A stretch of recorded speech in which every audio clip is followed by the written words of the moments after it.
Welcome to English Story World, the podcast that will take your English from okay to good and from good to great. Today's story is for beginners.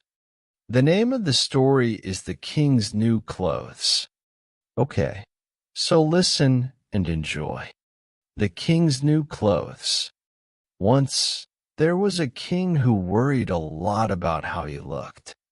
Most kings worried about the country's money, but this king only thought about clothes. He spent all the country's money on clothes, and his wardrobe was as big as a country.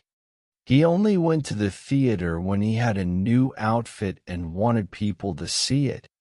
The king was not often in council, but he was often in his wardrobe. So the people in the country wore old dirty clothes, and the king's council did all his work for him.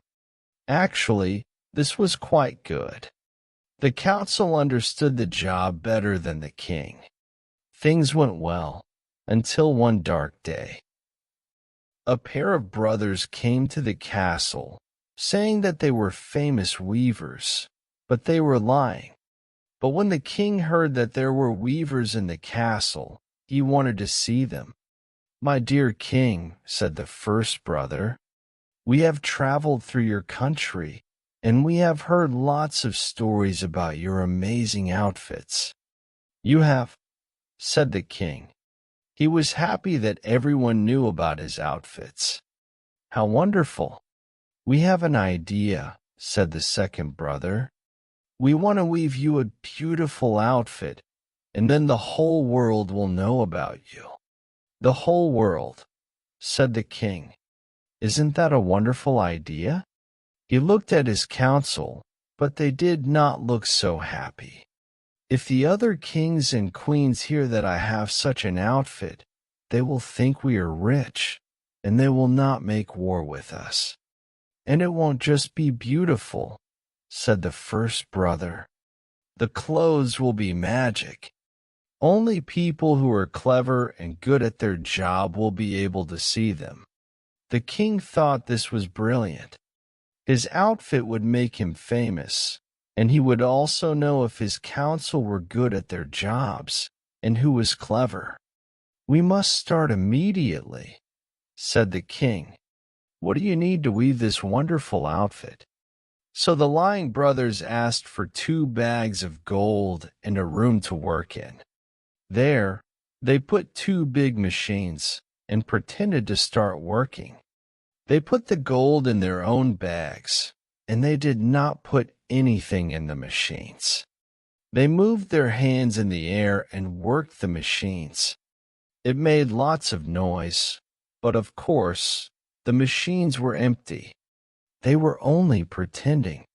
A few days later, the king was looking at clothes in his wardrobe, and then he had an idea.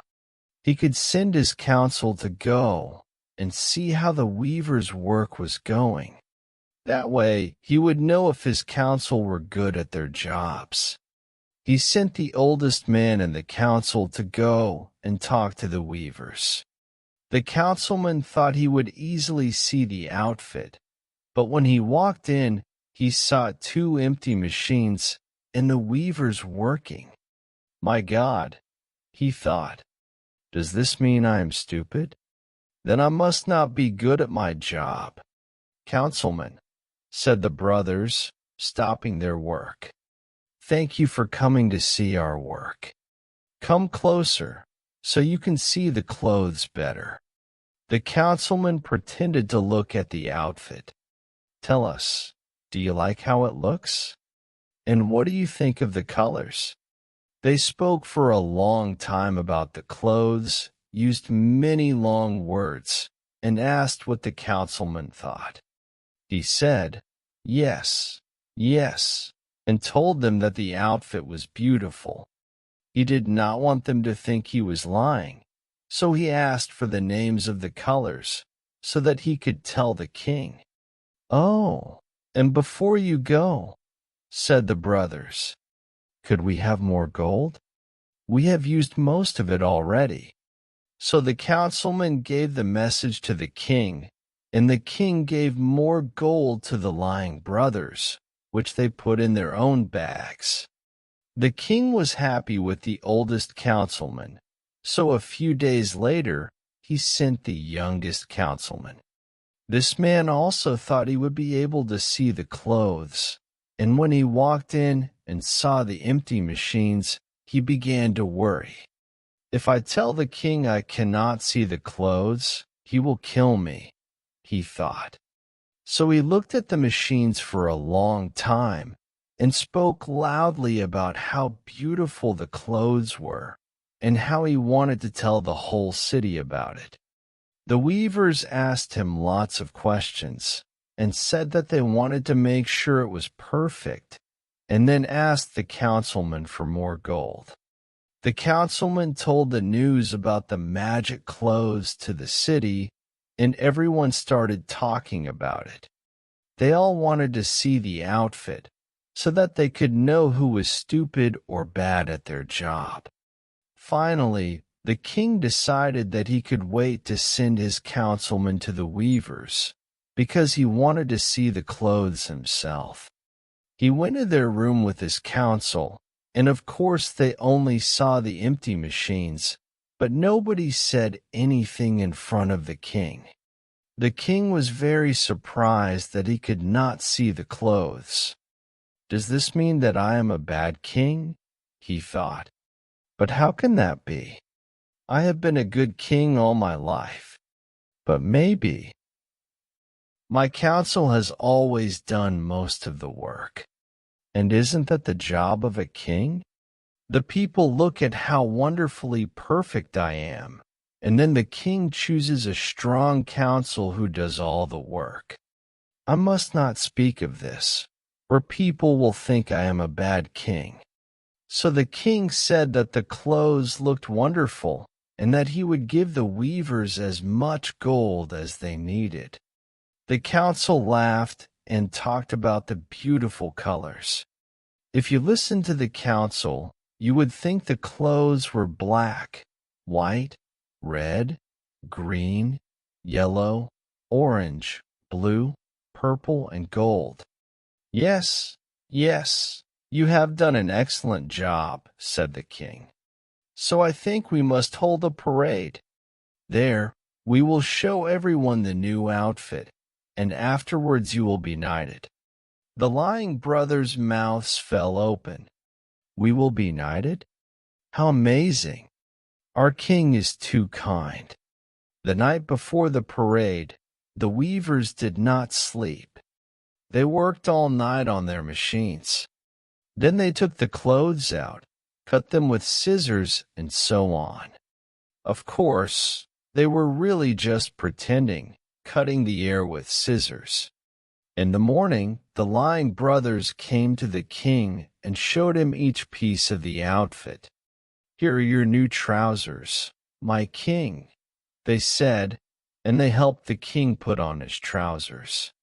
Here is your new scarf, my king, they said, and they helped the king put on his scarf. Here is your new shirt, my king, they said, and they helped the king put on his shirt. The clothes are so light that you will not feel them, they explained. They are as light as air, the king said. The weavers took the king to the mirror.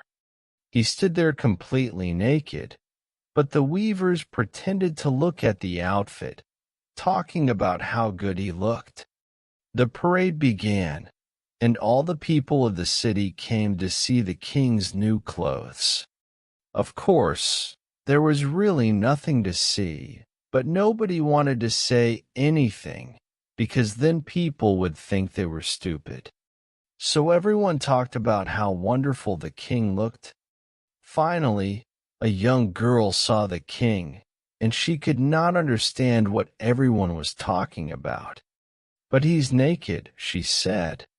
The king is naked. The words quickly went through the crowd. Everyone started to talk about the king's new clothes. Well, everyone started to talk about how the king didn't have any clothes. Soon, people started to laugh. The king is naked. It does not matter, the king thought. The people of the city are stupid. I knew that already, and I know that I look excellent. When the parade was finished, the king went back to the castle to find the weavers, so he could knight them. But the two lying brothers were gone. Nobody could find them. Hello? Where have those two gone? They had left when the parade started, taking all their gold with them. And so the king stood, naked, in his castle. He felt quite stupid.